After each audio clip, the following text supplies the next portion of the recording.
Dnyanradha multi state cooperative society ही society Suresh Kute, Archana Kute यांनी काढली आणि या सोसायटीच्या माध्यमातून, या बँकेच्या माध्यमातून त्यांनी राज्यभरातील आणि मराठवाड्यातील शेतकरी, कष्टकरी, व्यापारी लोकांची फसवणूक केलेली आहे। 4 लाख लोकांनी या सोसायटीमध्ये पैसे ठेवले होते, डिपॉझिट केले होते, ठेवी ठेवल्या होत्या।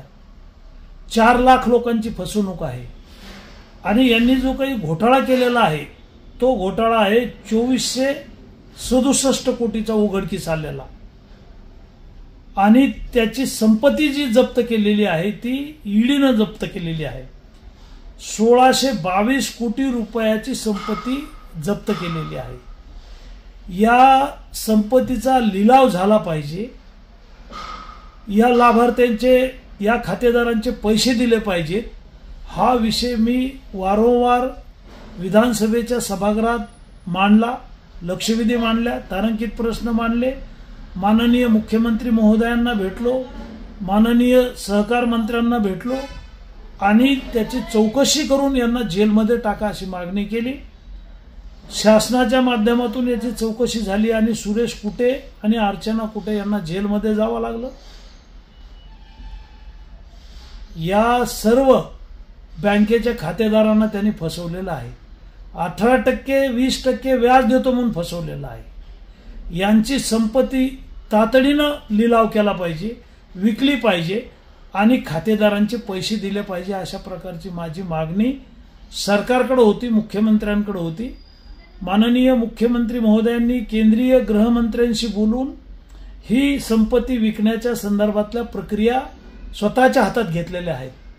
लवकरच खातेदारांचे पैसे त्यांना दिले पाहिजे अशी आमची मागणी आहे आणि यांनी जो अपराध केलेला आहे, 4 लाख लोकांना फसवलेला आहे, या सुरेश कुटे, अर्चना कुटे आणि यांच्या संचालक मंडळावर राष्ट्रीय सुरक्षा कायद्याखाली कारवाई करून यांना जेलमध्ये टाकलं पाहिजे अशा प्रकारची माझी मागणी आहे।